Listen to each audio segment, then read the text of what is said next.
Ito guys, collaboration ito, no? Ibig sabihin, maraming taong tutulong. Maraming taong handang tumulong sa inyo. Sabi ko nga sa inyo guys, di ba, yung mga supporters nyo, they are already a blessings. Para sa inyo, blessings na yung mga supporting people sa paligid mo. And definitely makakatulong sila sa inyo para ma-inspire kayo and para ma-feel mo na hindi ka nag-iisa dito sa journey mo, Kapiksi. Alright?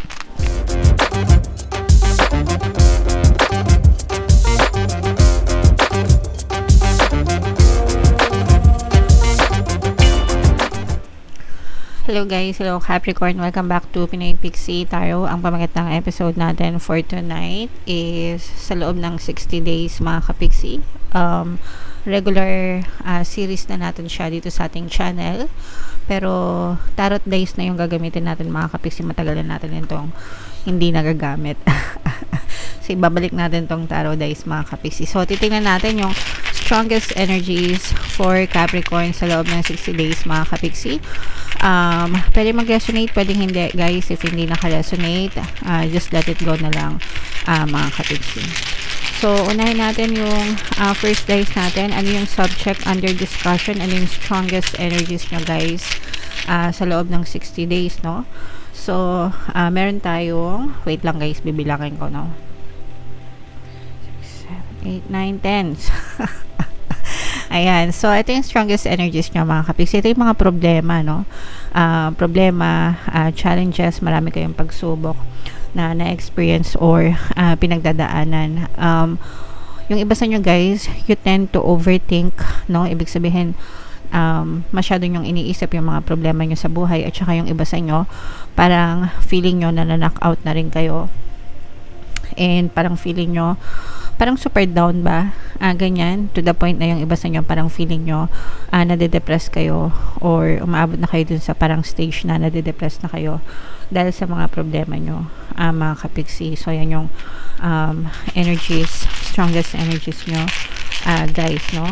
Tingnan naman natin kung ano yung environment na, yung energy sa environment nyo na maaaring maka-apekto sa inyong sitwasyon. Ito guys, hindi nyo kailangan mag-alala kasi for some of you mga Kapixie, parang magkakaroon kayo ng karunungan or kaalaman kung paano nyo masasolve tong mga sitwasyon na to, no? So, pwede kayong magkaroon ng mga solusyon or plano, no? Mga plano, ganyan, or impormasyon. Parang magkakaroon kayo ng, more on information, knowledge, kung paano nyo mariresolve itong mga issues na to or yung mga problema na pinagdadaanan nyo sa buhay nyo, mga Kapixie. Ano yung past energy sa inyong sitwasyon guys, no, na naka-apekto dito? This is more on money guys, no? So for some of you, pwedeng may kakapusan na sa pera, no, na na-experience kayo even in the past, and pwedeng nagtutuloy-tuloy siya sa present, and pwedeng magtuloy-tuloy siya sa future hanggang hindi nyo nare-resolve yung mga money problems nyo mga Kapixie, or hindi nagbabago yung energy when it comes to money guys, no? So pagdating sa money guys, no, I always recommend you na talagang mag-affirm, mag-affirm, tawag dito, consciously, para actively, no, para talagang ma-rewire yung inyong subconscious mind mga Kapixie. And yung mga money affirmations na sinishare ko guys, money come to me, palagi ako may pera, palagi ako nagkakapera, I'm the king of abundance, I'm the queen of abundance. So it doesn't matter kahit hindi kayo naniniwala, pero pag paulit-ulit yung sinasabi mga Kapixie, makakatulong yan na ma-rewire yung inyong subconscious mind, and mababago din yung belief system nyo. Alright? So ano yung support system mo, surrounding your support system, mga Kapixie? This is sun energy guys, no? So you will be blessed, mga Kapixie. Ibig sabihin nito, maraming kang blessings na pwedeng ma-experience, no, mula sa mga tao sa paligid mo. Actually, yung mga tao mismo sa paligid mo, they are already a blessing to you. no? Kasi pwedeng maraming tao yung handang tumulong sa inyo para makarecover ka or hanggang sa makasurvive ka, hanggang sa masolusyonan mo itong mga problema na to, mga kapiksi. And also, dadating din yung blessing sa buhay nyo, guys, no? Kaya kailangan maging handa ka dito. Kailangan receptive kayo, guys, palagi sa pagtanggap ng mga blessings, mga kapiksi, okay? And dito naman yung present energy nyo naman, mga kapiksi, no? Ano yung fino-focus nyo? Yes, so parang for some of you guys, no, parang bumabalik kayo sa pagkabata in such a way na parang medyo may fear, parang medyo may takot, parang naghahanap kayo ng, parang nagiging dependent kayo or naghahanap kayo ng masasandalan nyo, mga kapiksi, kasi parang nandun yung fear of being independent, parang natatakot kayo na kayo lang mag-isa, and parang gusto nyo na meron kayong nasasandalan na ibang tao, mga kapiksi. And okay lang yan, guys. And yung mga desires nyo naman, mga kapiksi, ano naman yung energy supporting your desires, guys. So ito, guys, ibig sabihin nito, marami kang opportunity or marami kang options, no? Or choices, yan. Maraming options, maraming choices na pwede kang gawin para maabot mo yung mga desires mo sa buhay mo, mga kapiksi. So kapag sarado yung isang daan, hanap ka ng alternative na daan, di ba? Or yung way or pamamaraan para ma-reach mo yung goals mo, mga kapiksi, okay? So there's a lot of ways, mag-experiment lang kayo, mga kapiksi, and try kumbaga, hanggang sa makita nyo talaga yung best route para sa mga desires nyo, guys, okay? So, ano yung mga change or pagbabago? Wow, this is new beginning, mga kapiksi, no? So, ibig sabihin, pwedeng baguhin nyo yung approach nyo. Diba, sabi ko nga sa inyo, if you are doing the same thing over and over again, same lang din yung resulta. 1 plus 1 equals 2 palagi. So, kung gusto nyo magbago yung resulta, kailangan may baguhin kayo sa formula nyo, mga kapiksi. So, this is a brand new beginning para sa inyo. Binibigyan kayo ng chance ng universe para magsimula from scratch and baguhin nyo kung ano yung mga old habits nyo, old beliefs nyo, old patterns nyo. Gumawa kayo ng mga bago na magsusupport din sa mga desires nyo para maabot nyo talaga or ma-reach nyo talaga yung outcome na gusto nyo, mga kapiksi. Okay? Sana naiintindihan nyo, guys. Comment down below if naiintindihan nyo. And comment down below, guys, no, if meron kayong energy na nakaka-resonate dyan, mga kapiksi. So, ito naman, guys, tingnan naman natin yung emotions nyo, no, regarding dito sa mga desires nyo. Actually, parang ito, guys, you will find something that you really love to do, and you will stick to it, no. Sabi ko nga, guys, diba, sa desires nyo, magkakaroon kayo ng maraming choices, maraming opportunities na pwede nyo experiment kung alin dun yung magugustuhan nyo. And definitely, guys, no, when you find the right thing to do, talagang magi-stick kayo dyan, mga kapiksi. Whatever. Kumbaga, parang yan na yung pipiliin nyo na gawin. Yan na yung, kumbaga, makikita nyo na yung the one para sa inyo. The one in terms of your goals, in terms of your desires. Naintindihan nyo ba? So, let's say for example, kilala nyo ba si Keshi, mga kapiksi? Si Keshi ay isang sikat na singer ngayon. So, bago siya naging singer, nurse siya. Okay? Nurse, as in nurse. Registered nurse, licensed siya. Okay? And then, kahit na nag-nurse siya, hindi pa rin nawala yung hilig niya sa music. So, eventually, nag-quit siya sa nursing and pinurso niya yung music. So, ganun yung ibig sabihin, guys, no? You will really find the one that you love to do and you will stick to it no matter what. Okay? Alright. So, what else, guys, no? Turn of events. Tingnan natin kung paano magbabago yung sitwasyon or kung ano yung kalalabasan ng sitwasyon nyo, mga kapiksi. Magkakaroon kayo ng mga competition, hardships ito, guys, no? You will face a lot of competition, hardships, mga kapiksi. Pero itong hardships mo na to, guys, parang maghuhulma ito sa'yo, no? Parang huhulmahin ka nito to bring out the best in you, mga kapiksi. Kumbaga, there's no easy way to success para sa'yo. Paghihirapan mo muna, you will have a lot of sacrifices and hardships bago mo ma-obtain yung mga resulta na gusto mo. And ganun naman talaga yun, guys, no? No pain, no gain. Ika nga, okay? Energy ng ibang tao na nakaka-apekto sa inyo, mga kapiksi. Kung paano kayo na-influensya ng ibang tao, guys, no?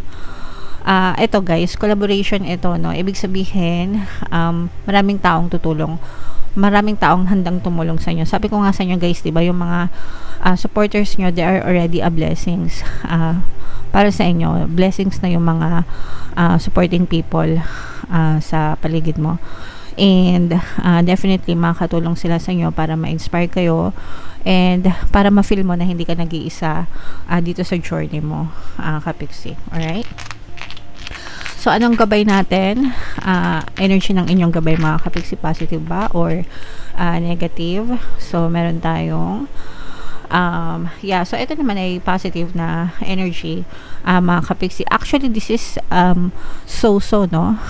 Positive or negative depende yan sa iyo, no? Kumbaga depende kung paano mo fino-focus yung attention mo. So right now kasi nakikita natin na medyo negative yung energy mo dahil nga marami kang problema sa buhay. Pero kung magbabago yung pattern mo, magbabago din yung gabay mo, no? Kumbaga yung energy guidance nyo, mga kapiksi. So make sure na palagi kayong nagfo-focus sa positive, guys, no matter what, kahit ano pa yung circumstances nyo, para talagang positive din yung ma-experience nyo, okay? Energy surrounding your future, mga kapiksi, no? In the near future, anong energy, guys? So ito, in the near future, mga kapiksi, ito ay tawag dito, you will be emotionally satisfied kasi marireach mo rin yung mga wish mo, yung mga desires mo paunti-unti, no? Paunti-unti, small steps, small beginnings, it will lead you to big things in the future, okay? So wag kayong masyadong magmadali, don't rush, and just enjoy the process and enjoy the journey, mga kapiksi. You will get there, no? You will get there sa desire mo, guys, okay? And yung final energy natin, mga kapiksi, anong conclusion nitong etong reading nyo, guys, yung final conclusion, you might be heartbroken kasi kumbaga kasama yung sacrifices, mga kapiksi, bago ma-achieve yung mga desires mo, and that's fine. Sabi ko nga, guys, no pain, no gain, mga kapiksi. So you will learn the hard lessons, but you will get there, okay? So mahirap, pero makakarating ka din dun sa mga desires na gusto mo ma-achieve sa buhay mo. Alright? Okay.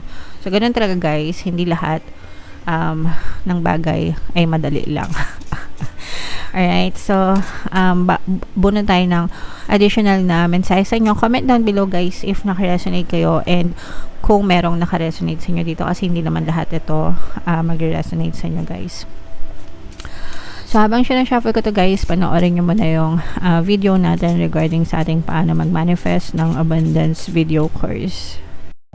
Kapiksi, sawa ka na ba sa mga struggles at hirap sa buhay mo? Masipag ka ba at masikap sa buhay ngunit hindi ka pa rin umaasenso?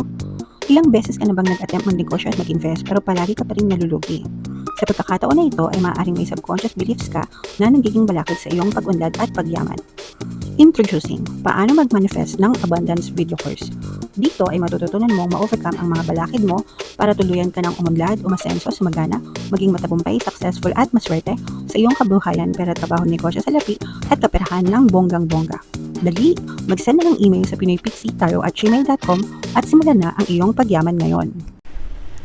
Alright, so sa lahat ng gusto mag-avail ng course, guys, naka-flash sa screen nyo. Una, meron tayong paano mag-manifest ng abundance video course. Meron din tayong paano mawala ang third party at magkaroon ng harmonious na relationship. And meron din tayong paano pabalikin si ex-revised breakup. Sa mga interesado, guys, mag-send lang kayo ng email sa pinoypixie@gmail.com.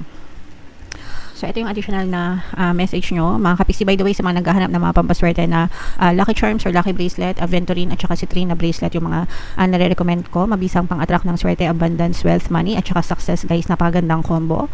Makikita nyo sa description box at sa comment section, mga kapiksi. So, ito yung additional na message, guys. If you are noticing changes within you, it's because you are leaving the old version of yourself behind. You are elevating and shedding unnecessary layers.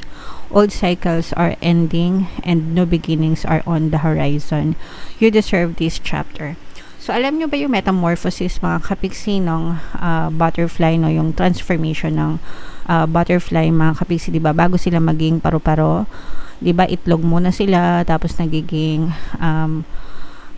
bago sila maging caterpillar, meron pa silang, first stages yun, mga kapiksi, no? So, nakalimutan ko, basta larva, tapos isa pa, tapos pupa yata yung tawag doon. Search nyo na lang, mga kapiksi, hindi ko alam kung ano eksakto. Tapos caterpillar, tapos butterfly. So, dun sa mga stages na yun, mga kapiksi, sobrang chaotic, no? Kumbaga masakit para sa butterfly, yung natatapyas yung mga balat-balat nila, diba? Yung mga layers, unti-unting naaalis hanggang sa magkaroon sila ng pakpak, hanggang sa maging maganda silang paru-paro.